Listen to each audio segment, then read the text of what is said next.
Nakatayo ako ngayon sa loob ng sarili kong accounting office sa tapat ng malaking salamin habang pinagmamasdan ang maaliwalas na tanawin ng Quezon City. Hawak ko ang pinakabagong kontrata mula sa isang malaking kliyente. Patunay na ang dating babaeng minaliit at inalipin sa sariling pamamahay ay isa ng ganap at matagumpay na propesyonal. Ilang buwan na ang nakalipas nang lumuhod sa harap ko ang mga taong dating ng api at umubos sa akin. Nagmamakaawa na bayaran ko ang kanilang mga utang. Ngunit tiningnan ko lamang sila ng may malamig na ngiti bago ko tuluyang isinara ang pinto sa kanilang mga mukha. Danica, bakit nawawala ang 500,000 piso sa account ni Noah? Ikaw lang ang may access doon. Ang boses ni Keen ay parang matalim na yelo na bumaon ng diretso sa aking dibdib. Natigilan ako sa gitna ng maliit naming kusina habang hawak pa ang basang-basahan na ipinupunas ko sa mesa pagkatapos maghain ng hapunan. Ang paningin ko ay unti-unting lumabo habang nakatitig sa asawa ko. 7 taon akong nagtiis.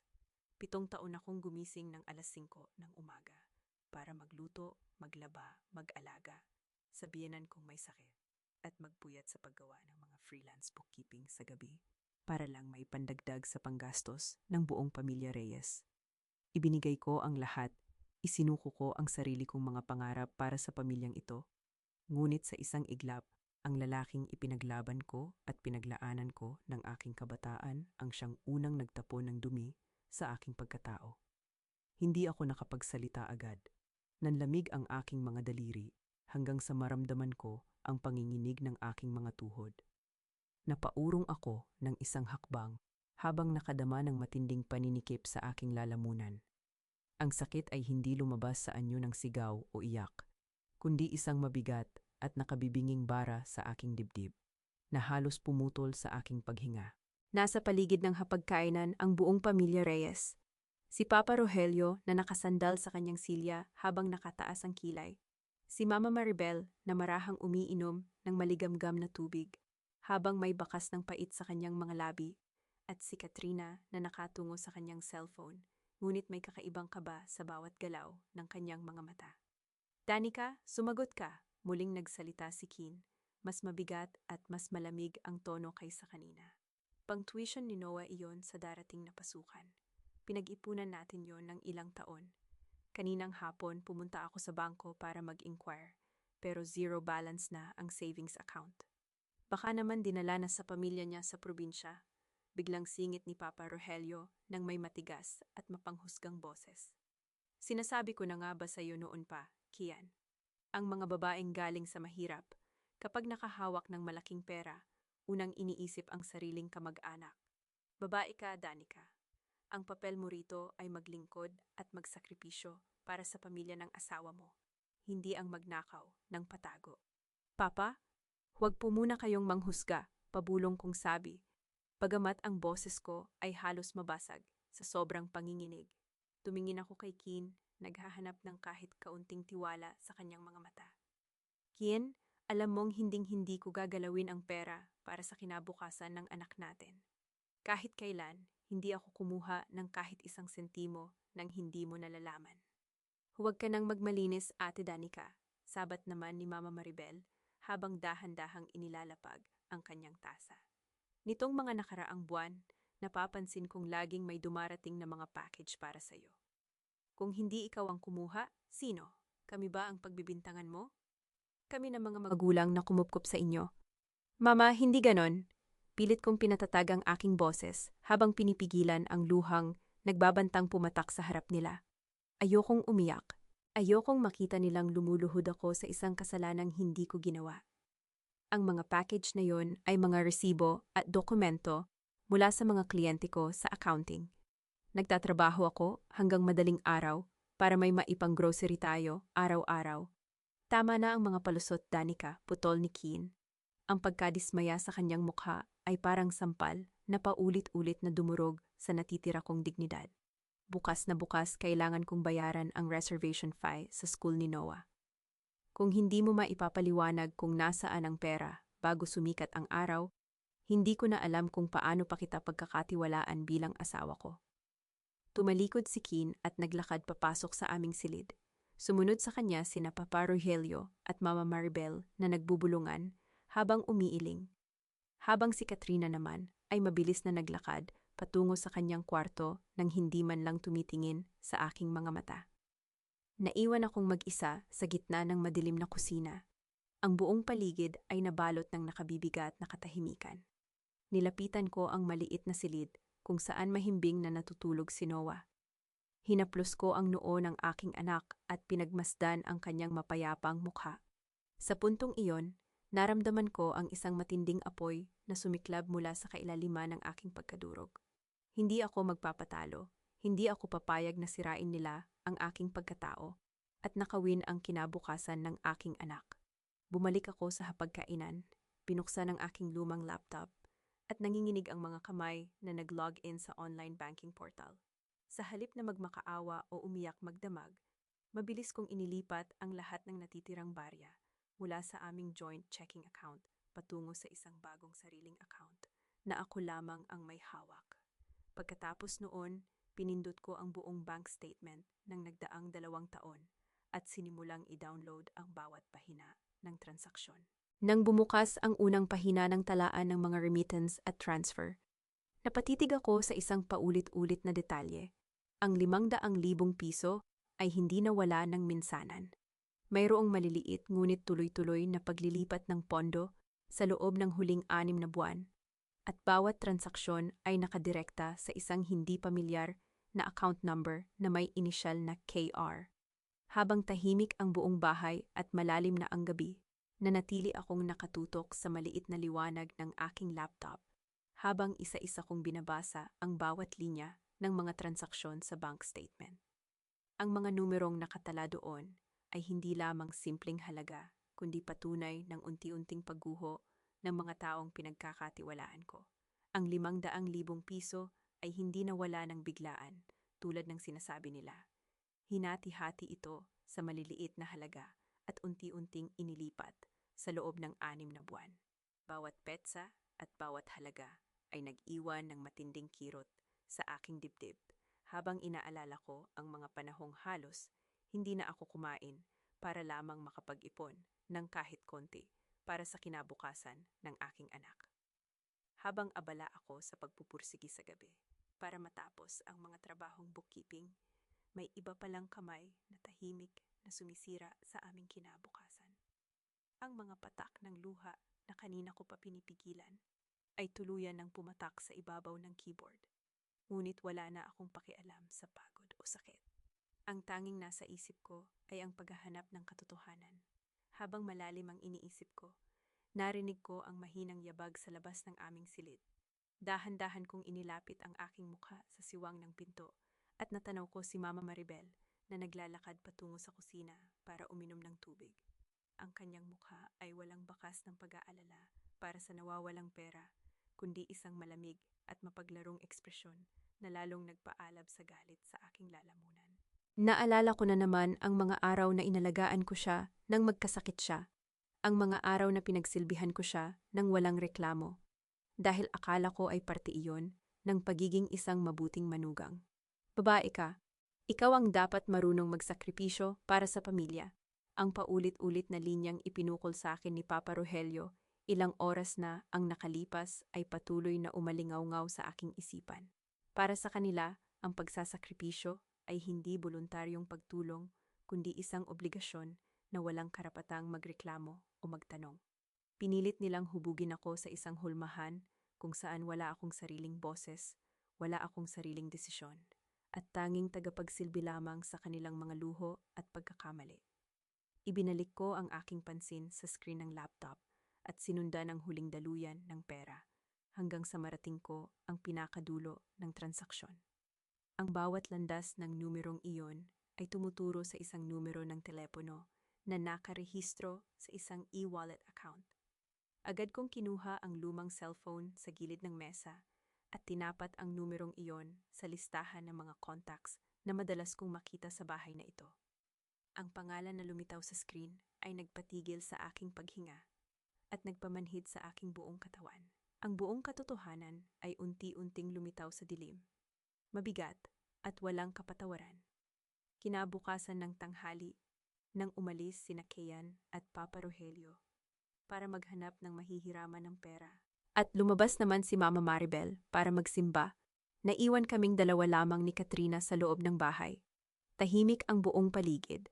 Ngunit ang hanging umiihip sa loob ng aming sala ay mabigat at puno ng tensyon. Hawak ko ang 5 pahina ng nakaprint na bank statement habang dahan-dahan akong naglakad patungo sa silid ni Katrina. Nang buksan ko ang pinto nang walang paalam, naabutan ko siyang nagmamadaling itinatago ang isang mamahaling branded bag sa ilalim ng kanyang kama. Nang mag-angat siya ng tingin at makita ako, agad na namutla ang kanyang mukha at napaatras siya hanggang sa sumandal ang kanyang likod sa dingding. Ate Danica, bakit ka basta-basta pumapasok sa kwarto ko? Mataray ngunit nanginginig ang boses na tanong ni Katrina. Pilit na itinatago ang kaba sa kanyang mga mata. Hindi ako sumagot agad. Lumapit ako sa kanyang maliit na mesa at marahang inilapag ang mga papel kung saan malinaw na nakabilog ng pulang tinta ang kanyang e-wallet number at ang bawat petsa ng paglilipat ng pondo mula sa tuition fund ni Noah. Ang malamig at matatag kong titig ay dumiretso sa kanyang mga mata. Isang tingin na hindi niya kailanman nakita mula sa akin sa loob ng 7 taon kong pananahimik. 500,000, Katrina, mahinahon ngunit mariin kong sabi, sapat upang magpatahimik sa buong kwarto. Bawat sentimo na inipon ko mula sa mga gabing, hindi ako natutulog para mag-bookkeeping. Kinuha mo para ipambayad sa online casino at sa mga luho mo. At hinayaan mo ang sarili mong kapatid na ituring akong magnanakaw sa harap ng buong pamilya. Nagsimulang manginig ang mga labi ni Katrina. Tumingin siya sa mga dokumento sa mesa, saka muling tumingin sa akin, habang unti-unting napupuno ng luha ang kanyang mga mata. Hindi na niya nagawang magkaila dahil ang mga numero, petsa at reference codes ay hindi marunong magsinungaling. Ate, patawarin mo ako. Hindi ko sinasadya, basag ang boses na pag-amin ni Katrina habang napaupo siya sa gilid ng kama at tinakpan ang kanyang mukha. Nabaon ako sa utang sa mga online apps. Araw-araw nila akong tinatawagan at pinagbabantaan. Wala na akong ibang maisip na paraan.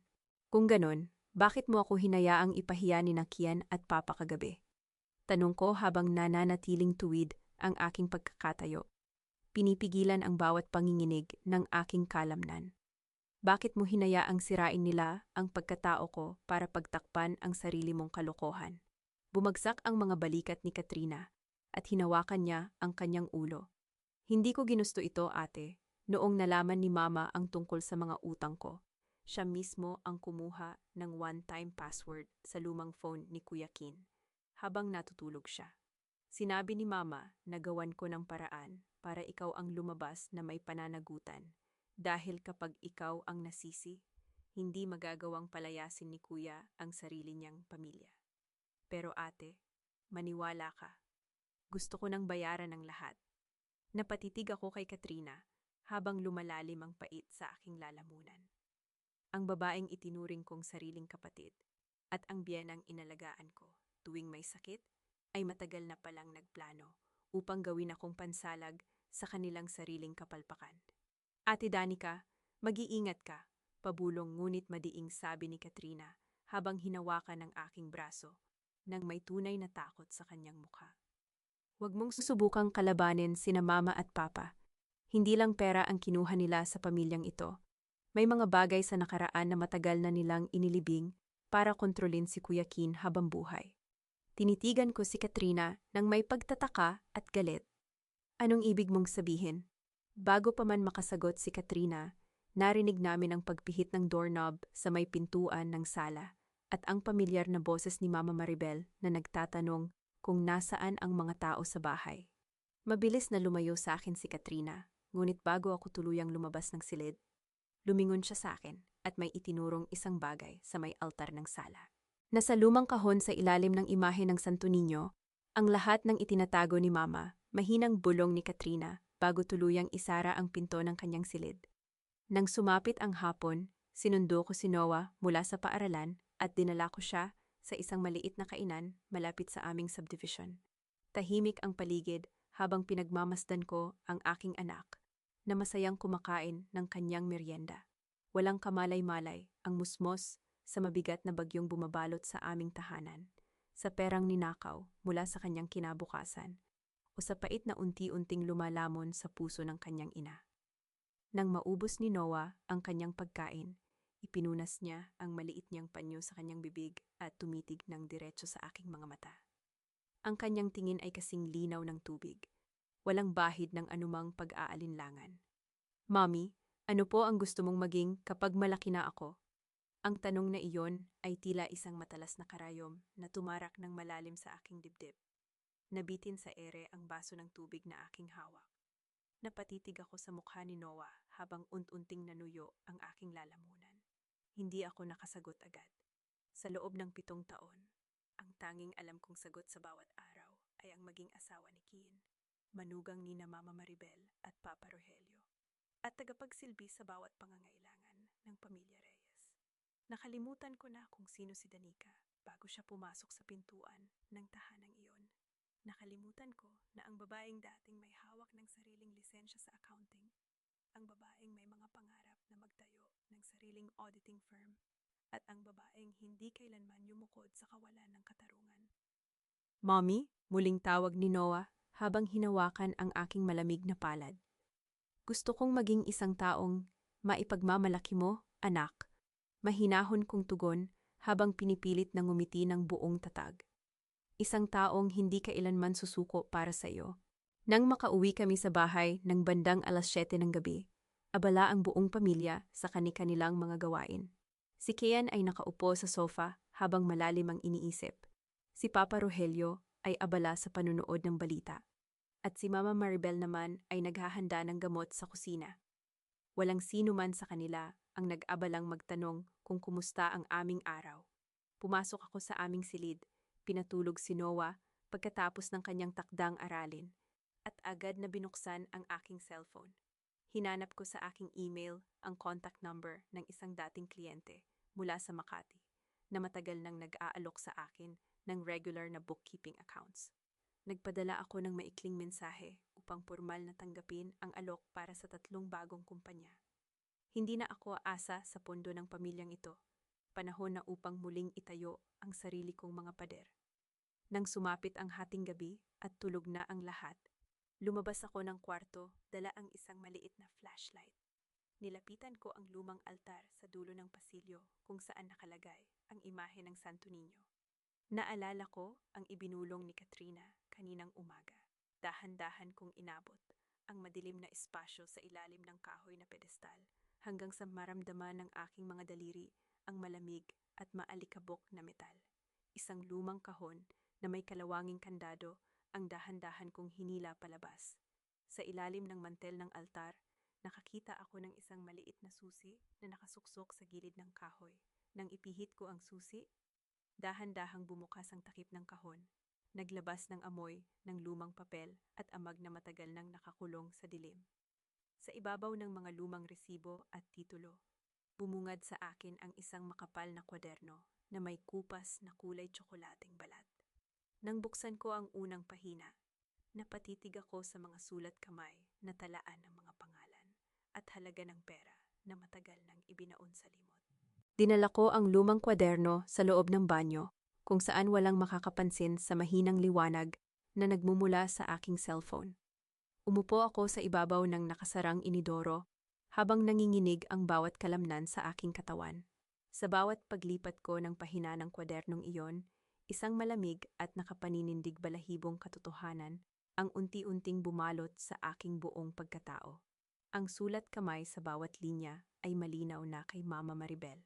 Nakalista roon ang mga pangalan ng iba't ibang babaeng naging bahagi ng pamilya Reyes sa nagdaang 20 taon. Isang dating hipag na nagngangalang Teresa, isang tiyahin na si Rebecca, at isang malayong pinsan na si Melanie. Sa tabi ng bawat pangalan ay may nakatalang mga petsa, eksaktong halaga ng salaping kanilang ibinigay para sa pamilya, at mga dahilan kung paano sila unt-unting ginipit. Nakasulat doon kung paano pinilit si Teresa na ibenta ang kanyang minanang lupa para sa pambayad ng utang sa sugal ni Papa Rogelio bago siya pinalayas nang wala ni isang kusing. Nakasulat din kung paano ginawang tagapagsilbi si Rebecca hanggang sa maubos ang kanyang naipong pensyon at kusang lumisan dahil sa sama ng loob. Ang buong kwaderno ay hindi talaan ng pagmamahalan ng pamilya, kundi isang sistema ng pananamantala. Matagal na nilang ginagawang negosyo ang pagpiga sa bawat babaeng pumapasok sa pamamahay na ito, gamit ang salitang sakripisyo at utang na loob. Hindi pala ako nagkulang sa kabutihan o pagsisikap. Pumasok lamang ako sa isang bahay kung saan ang bawat sakripisyo ay itinuturing na nararapat at kailanman ay hindi kikilalanin bilang kabutihan. Nang marating ko ang huling bahagi ng kwaderno, may nakitang makapal na sobreng nakasiksik sa loob ng pinakatakip nito. Dahan-dahan kong binuksan ang sobre at inilabas ang isang lumang dokumento na kupas na ang kulay at may tatak mula sa Philippine Statistics Authority.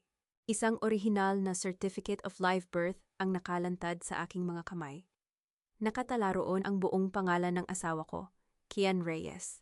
Ngunit nang dumapo ang aking paningin sa pangalan ng ina, hindi ang pangalan ni Maribel Reyes ang nakasulat doon. Ang nakatala sa itim na tinta ay Elena Santos, isang dalagang ina na pumanaw sa isang pampublikong ospital sa Maynila mahigit 3 dekada na ang nakalilipas. Napaatras ang aking ulo sa malamig na pader ng banyo habang pinipigilan ang aking paghinga. Si Kian ay hindi tunay na anak ni Papa Rogelio at Mama Maribel. Ang lalaking pinalaki sa paniniwalang may malaking utang na loob siya sa kanyang mga magulang ay isa palang ampon. Nang ilipat ko ang likod ng dokumento, may nahulog na isang itim at puting litrato ng isang magandang babaeng may malulungkot na mata at ngiting hawig na hawig sa mukha ni Kian. Sa likod ng litrato ay may maikling sulat kamay na tala tungkol sa isang malaking halaga ng insurance trust fund na iniwan para sa kapakanan ng bata. Nagsimulang magtagpi-tagpi ang lahat sa aking isipan. Ang bahay na ito, ang perang ipinagyayabang ni Papa Rogelio, at ang buong pundasyon ng pamilya Reyes ay itinayo sa ibabaw ng isang malaking kasinungalingan na matagal nang ninakaw mula sa aking asawa. Kinabukasan ng maaga, pagkatapos kong ihatid si Noah sa paaralan, hindi ako agad umuwi sa bahay. Dala ang orihinal na birth certificate at ang lumang litrato. Nagtungo ako sa isang lumang residential area sa Tondo kung saan nakatala ang dating address ng pamilya Santos. Sa pamamagitan ng tulong ng isang matandang opisyal sa barangay hall, naituro ako sa isang maliit na tindahan na pag-aari ng isang matandang babae na nagngangalang Lola Corazon, ang nakatatandang kapatid ng tunay na ina ni Kian. Nang ipakita ko ang lumang litrato kay Lola Corazon, nanginig ang kanyang mga kulubot na kamay at tumulo ang luha mula sa kanyang lumalabong mga mata. Sinabi niya sa akin ang buong katotohanan na mahigit 3 dekada nang ibinaon sa limot. Si Elena, ang tunay na ina ni Kian, ay nagtrabaho bilang isang overseas worker bago siya nagkasakit ng malubha. Bago siya pumanaw sa ospital, iniwan niya ang lahat ng kanyang naipong pera at isang malaking life insurance payout sa mag-asawang Rogelio at Maribel, na noon ay mga malalayong kamag-anak na nangakong aalagaan at papag-aralin ang sanggol na si Kian hanggang sa makatapos ng kolehiyo. Ngunit ayon kay Lola Corazon, nang makuha ni Rogelio ang buong halaga ng pondo mula sa insurance company, agad silang lumipat ng tirahan sa Quezon City at pinutol ang lahat ng komunikasyon sa pamilya Santos. Ginamit nila ang perang iyon para bilhin ang unang bahay ng pamilya Reyes at pambayad sa mga nagkakapatong-patong na utang sa sugal ni Rogelio. Pinalaki nila si Kian sa paniniwalang siya ay isang pasanin na kinupkop lamang dahil sa awa, upang habambuhay siyang makaramdam ng utang na loob at maging alipin ng kanilang mga kagustuhan. Hawak ko ang isang bagong sinumpaang salaysay mula kay Lola Corazon at ang kopya ng lumang insurance claim nang sumakay ako pabalik ng taxi. Ang bawat pahina ng mga dokumentong nasa loob ng aking bag ay parang mabigat na bakal na nagpaigting sa aking paninindigan. Ang lalaking pinakasalan ko, na buong buhay na naniwalang kailangan niyang isakripisyo ang sarili at ang sariling pamilya para patunayan na siya ay isang mabuting anak, ang siyang tunay na biktima ng pagnanakaw mula pa noong unang araw ng kanyang buhay. Nang tumunog ang aking cellphone, lumitaw sa screen ang sunod-sunod na tawag at mensahe mula kay Kian. Mababasa sa kanyang huling text ang galit at pagkadismaya. Danica, nasaan ka na naman? Kanina pa naghihintay sina Papa at Mama sa bahay. Kailangan mong humarap at humingi ng tawad sa kanila. bago pa lumala ang gulo sa pamilyang ito. Tiningnan ko ang screen ng telepono nang may malamig at kalmadong ekspresyon.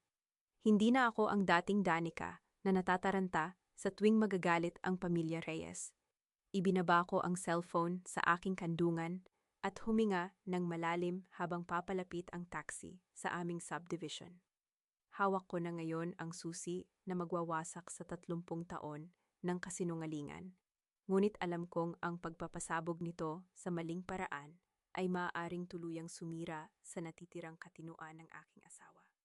Nang huminto ang sasakyan sa tapat ng aming gate, nakita ko si Papa Rogelio na nakatayo sa may balkonahe habang nakahalukip-kip, handang-handa na muling magdikta ng kanyang kapangyarihan.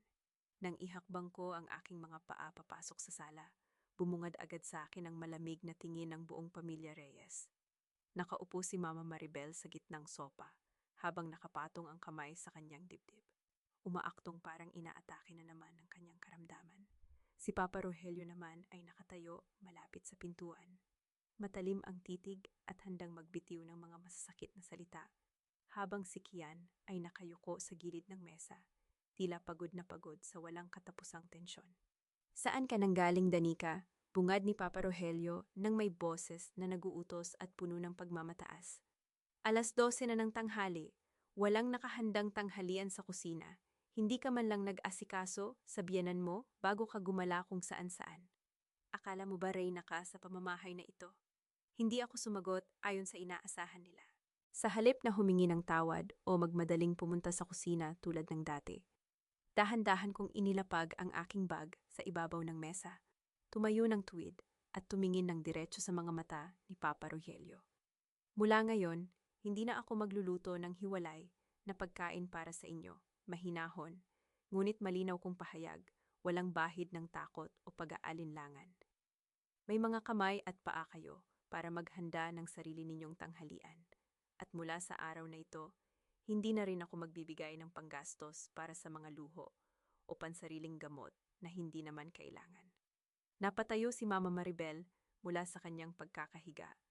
Tila biglang naglaho ang kanyang sakit sa sobrang pagkagulat. "Aba, Kian, naririnig mo ba ang asawa mo? Ang kapal ng mukha niyang bastusin kami sa sarili naming pamamahay pagkatapos niyang nakawin ng pera para sa pamilya niya."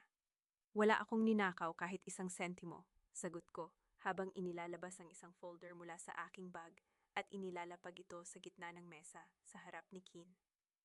Nandyan ang lahat ng resibo at talaan ng bawat sentimong kinita ko sa accounting sa loob ng 3 taon. Bawat grocery, bawat bayad sa kuryente, tubig, at allowance ni Katrina galing sa sarili kong bulsa. Kayo ang walang maipakitang ambag bukod sa pambabarat at pang-aabuso. "Umalis ka sa pamamahay ko kung ganyan ang ugali mo," sigaw ni Papa Rogelio. Sabay hampas ng kanyang palad sa kahoy na mesa. "Wala kang karapatang magtaas ng boses sa amin. Kami ang nagpapatira sa inyo rito. Lumayas ka kasama ang anak mo." Isang malamig na ngiti ang sumilay sa aking mga labi. Kinuha ko mula sa folder ang isa pang opisyal na dokumento at inilatag ito sa tapat ng mukha ni Papa Rogelio. "Baka nakakalimutan ninyo, Papa Rogelio," malamig kong sabi, habang itinuturo ang nakasulat sa kontrata. "Nang lumipat tayo sa apartment na ito 2 taon na ang nakalilipas. Dahil sa dami ng inyong mga utang at kawalan ng maayos na credit record, ako ang pumirma bilang principal tenant sa lease contract. Ang pangalan ko, Danica Reyes, ang nakatala bilang legal na umuupa sa lugar na ito. Kung may aalis dito kapag hindi natapos ang kaguluhang ito, hindi ako o si Noah iyon." Natigilan si Papa Rogelio. Namutla ang kanyang mukha at napaurong siya ng bahagya habang pilit na naghahanap ng tamang salita, ngunit walang lumabas sa kanyang bibig. Si Mama Maribel ay muling napaupo. Nanginginig ang mga kamay sa galit at pagkapahiya. Tumingin ako kay Kian. Ang asawa ko ay nanatiling nakatayo sa pagitan namin. Ang kanyang mga mata ay puno ng matinding kalituhan, hiya at takot, habang nakikita ang babaeng pinakasalan niya na tuluyan ng bumasag sa rehas na matagal nilang ginawa. Nang pumasok si Kian sa aming silid pagkatapos ng mainit na sagutan sa sala, agad niyang isinara ang pinto at humarap sa akin ng may nanginginig na mga labi. "Danica, ano bang ginagawa mo?" pabulong, ngunit puno ng hinanakit na tanong ni Kian, habang nakakuyom ang kanyang mga kamao. Bakit mo kailangang ipahiya sina papa at mama ng ganon? Kahit anong mangyari, pamilya ko pa rin sila, magulang ko sila. Hindi mo ba kayang magpakumbaba para sa kapayapaan nating lahat? Tiningnan ko si Kian ng matagal. Walang galit sa aking mga mata. Tanging malalim na pagkaawa para sa isang lalaking nabulag ng maling konsepto ng obligasyon. Lumapit ako sa gilid ng kama.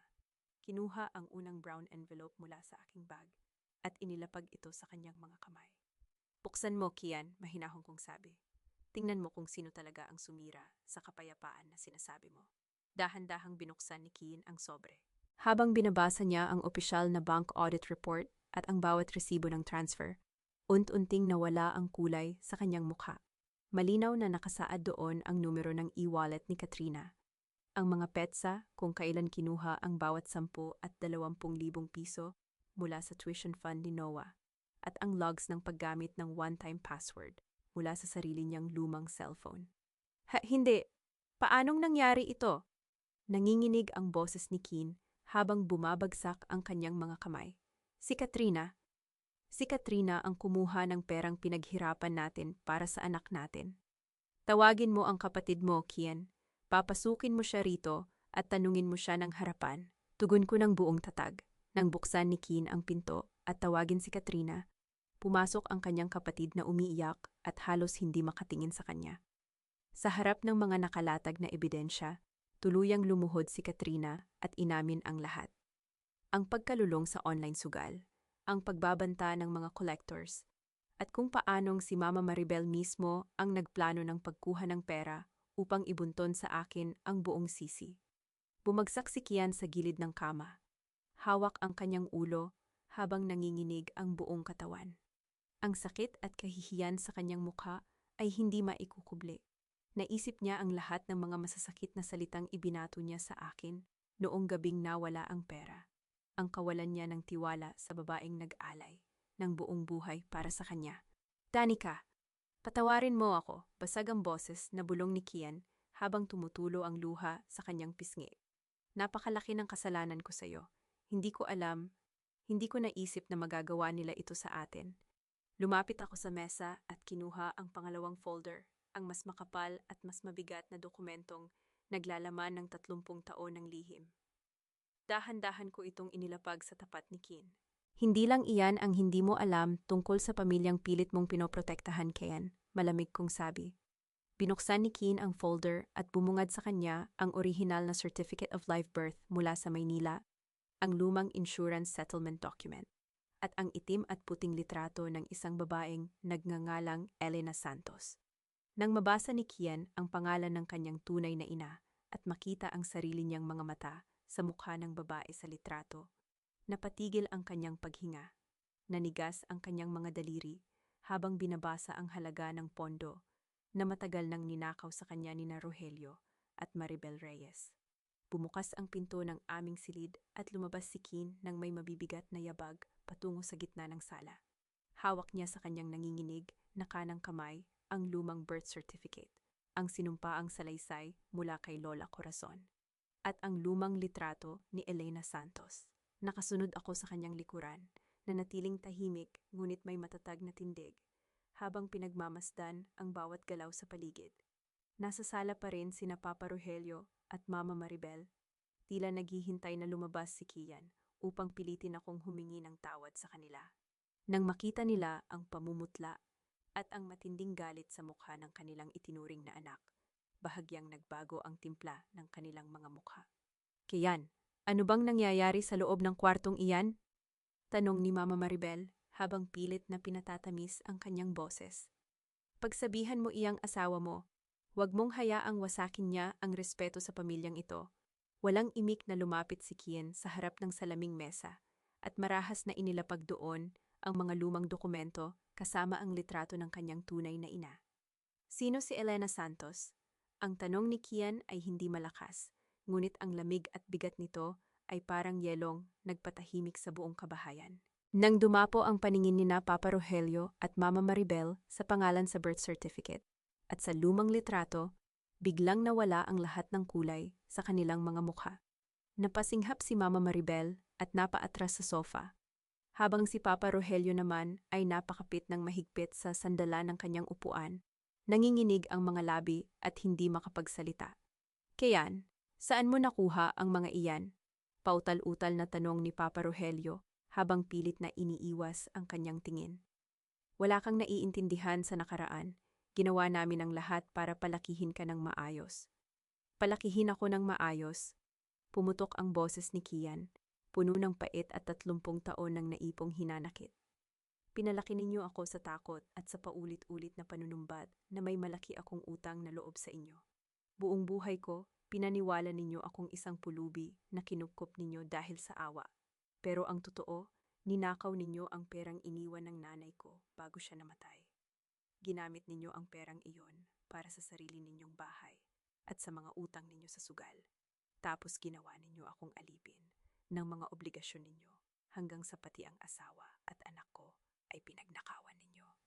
Nagsimulang umiyak si Mama Maribel, pilit na gumagawa ng eksena habang hinahawakan ang kanyang dibdib. Anak, pakinggan mo kami.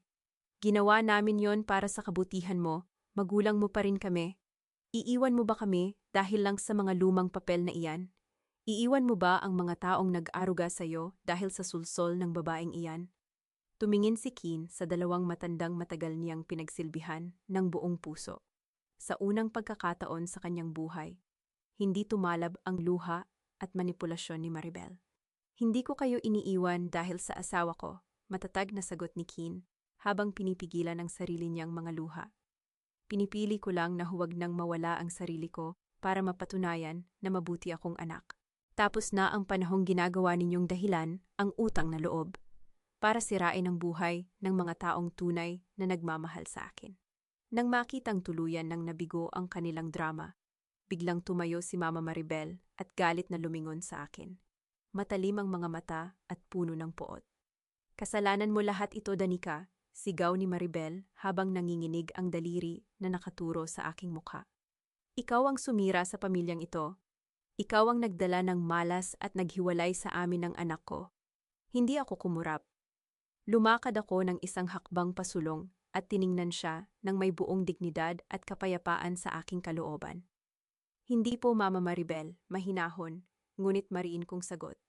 Ang tanging kasalanan ko lang ay naniwala akong kailangan kong masaktan at maubos para matawag na pamilya. At tapos na po ang araw na iyon. Dahan-dahan kong hinubad ang gintong singsing sa aking daliri at marahang inilapag ito sa ibabaw ng mesa sa tabi ng mga dokumento. Kinabukasan matapos ang gabing iyon, hindi naging magulo ang aming pag-alis. Walang sigawan, walang pagwawala, at walang mga lumilipad na gamit. Tahimik kong inimpake ang lahat ng damit namin ni Noah sa dalawang malalaking maleta. Ang bawat lumang resibo, bawat sertipiko ng aking lisensya sa accounting, at ang mga paboritong laruan ng aking anak ay maayos kong inayos sa loob ng mga kahon. Nakatayo si Papa Rogelio at Mama Maribel sa dulo ng pasilyo, kapwa hindi makatingin ng diretso sa akin. Ang dating tindig na puno ng kapangyarihan ay napalitan ng palulumo nang mapagtanto nilang wala na silang maaasahang magbabayad ng renta sa pagtatapos ng buwan. Nilinaw ko sa may-ari ng apartment na hindi ko na i-renew ang lease contract sa ilalim ng aking pangalan. Kailangan nilang maghanap ng sarili nilang matutuluyan ayon sa kaya ng kanilang bulsa.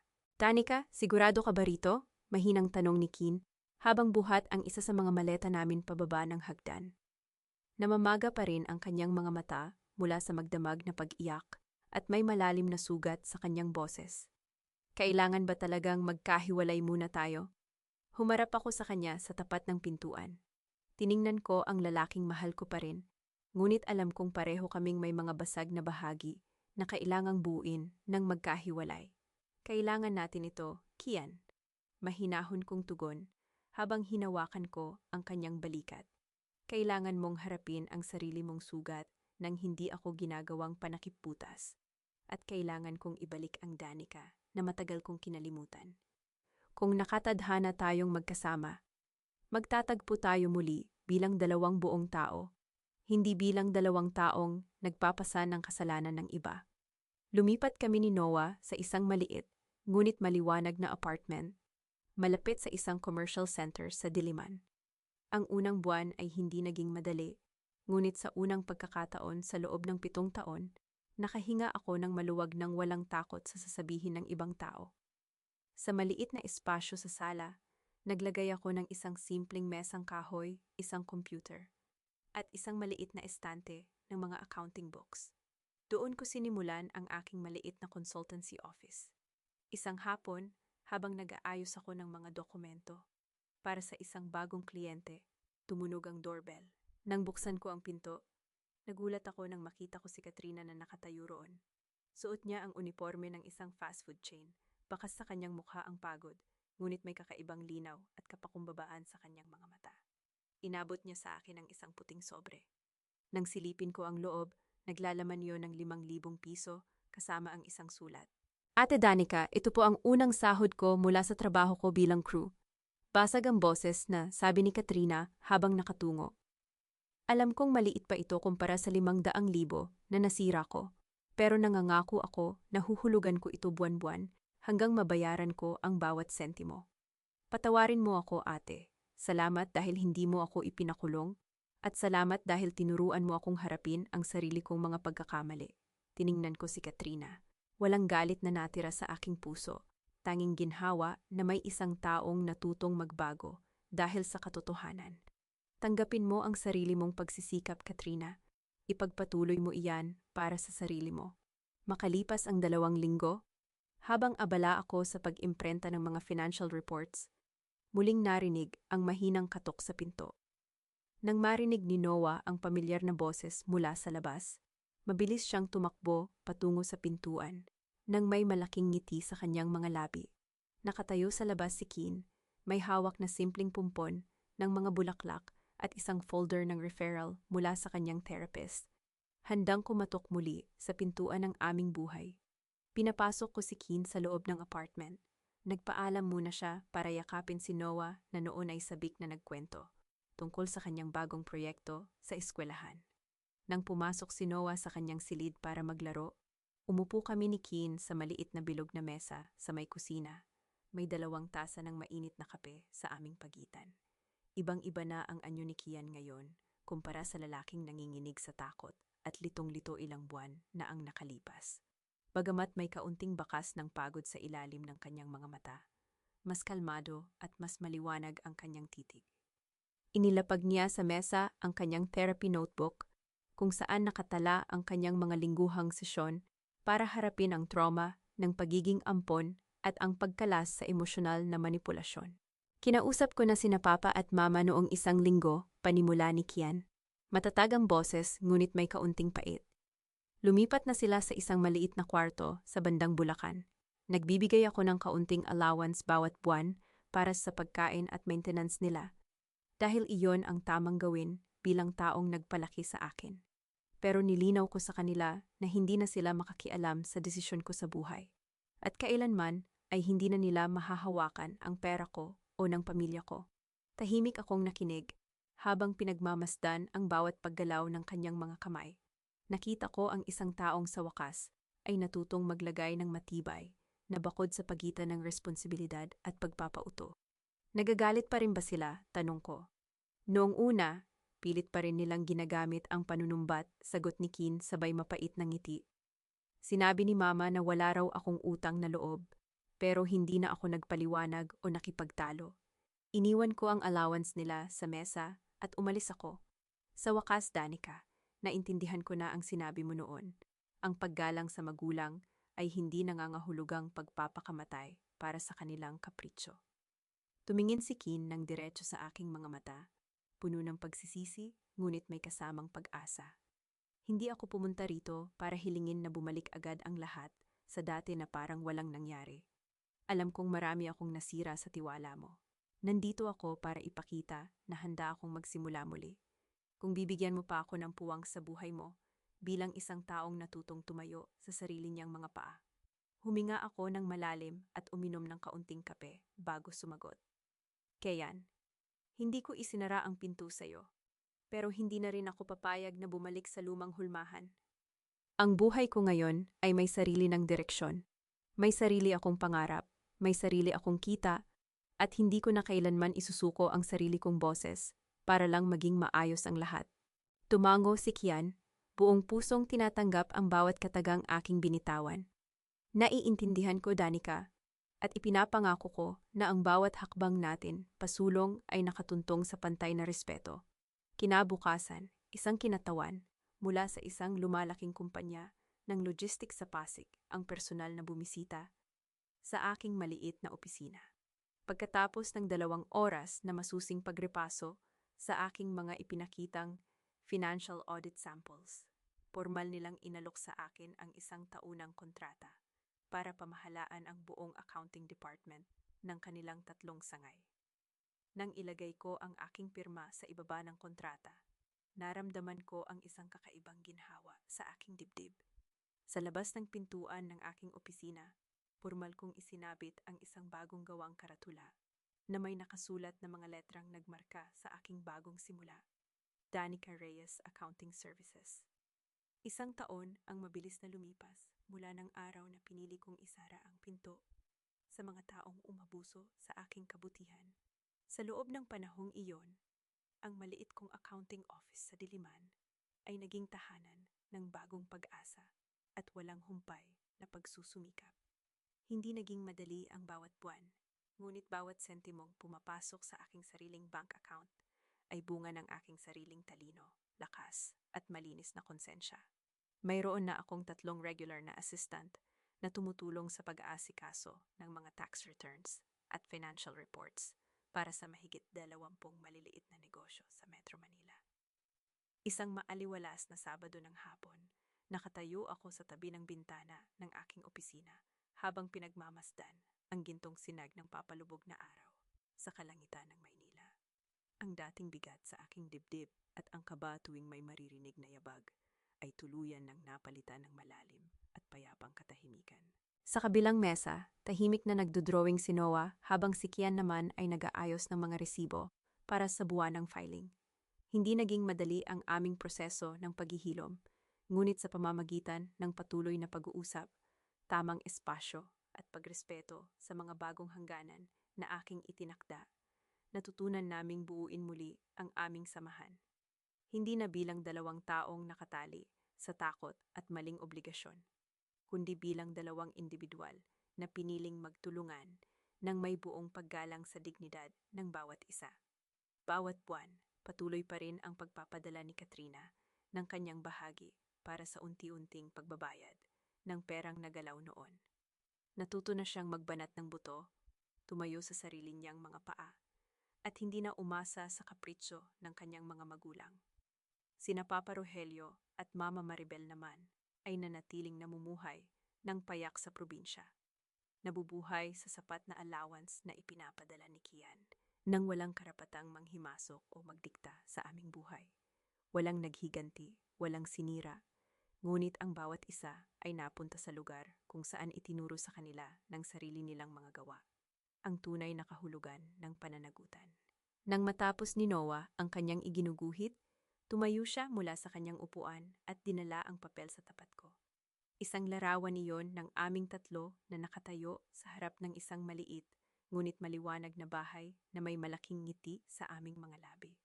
Tumingala si Noah sa akin, hinawakan ng aking kamay gamit ang kanyang maliliit na daliri, at nagtanong ng may malinaw at inosenteng tinig. "Mommy, masaya ka na po?" Tumingin ako sa aking anak, saka lumingon kay Kian na noon ay nakatingin din sa amin ng may buong pagpapakumbaba at pasasalamat. Isang magaan at totoong ngiti ang sumilay sa aking mga labi bago ako sumagot. "Ngayon, anak, oo, napakasaya ko na." Ang maaliwalas na sinag ng araw sa dapit hapon ay dahan-dahang nagbigay daan sa isang payapang gabi. Patunay na pagkatapos ng pinakamadilim na unos ay laging may bagong umagang naghihintay. Mga mahal kong tagapakinig, maraming salamat sa inyong matiyagang pagsama sa akin hanggang sa huling yugto ng kwentong ito. Habang isinusulat ko ang bawat bahagi ng buhay ni Danica, hindi ko maiwasang mapaisip sa eksena kung saan siya pinagbintangan sa hapagkainan habang nakatayo sa harap ng taong pinaglaanan niya ng buong kabataan. Gaano nga ba kasakit ang maramdaman na ang taong dapat unang magtanggol sa iyo ang siya palang unang magtutulak sa iyo sa bangin ng kawalan ng tiwala? Sa mundo ng accounting, may tinatawag tayong balance sheet kung saan dapat laging pantay ang bawat debit at credit. Ngunit sa totoong buhay, marami sa atin ang nagkakamali sa pag-aakalang. Ang pagmamahal ay isang listahan kung saan tayo lamang ang laging nagbibigay at nagpapakasasa naman ang iba. Ang totoong aral na iniwan sa atin ni Danica ay ang kahalagahan ng paglalagay ng malinaw na hangganan at ang paghawak sa sariling kalayaan, lalo na sa aspeto ng pananalapi. Ang pagtulong sa pamilya ay isang kabutihan, ngunit kapag ang kabutihang iyon ay ginawa ng obligasyon at ginamit para sirain ang iyong sariling pagkatao, hindi na iyon pagmamahal kundi pananamantala. Hindi mo kailangang ubusin ang sarili mo para lamang patunayan na karapat-dapat kang mahalin. Kayo, mga mahal kong tagapakinig, nasaan man kayo ngayon habang pinakikinggan ang kwentong ito, habang nagluluto, nag-aalaga ng pamilya, o nagpapahinga pagkatapos ng mahabang araw ng trabaho, ano ang inyong saloobin? Kung kayo ang nasa kalagayan ni Danica noong gabing iwan niya ang singsing sa mesa, magagawa niyo rin bang tumayo para sa inyong sarili at maglagay ng matibay na ranhang nagpoprotekta sa inyong dignidad? Ibahagi ninyo ang inyong mga karanasan at pananaw sa ating comment section dahil ang inyong boses ay laging bukas at malugod na pinakikinggan dito. Huwag din po ninyong kalimutang mag-like at mag-share ng ating audio story upang maiparating ang inspirasyong ito sa iba pang mga kababaihang nangangailangan ng lakas ng loob.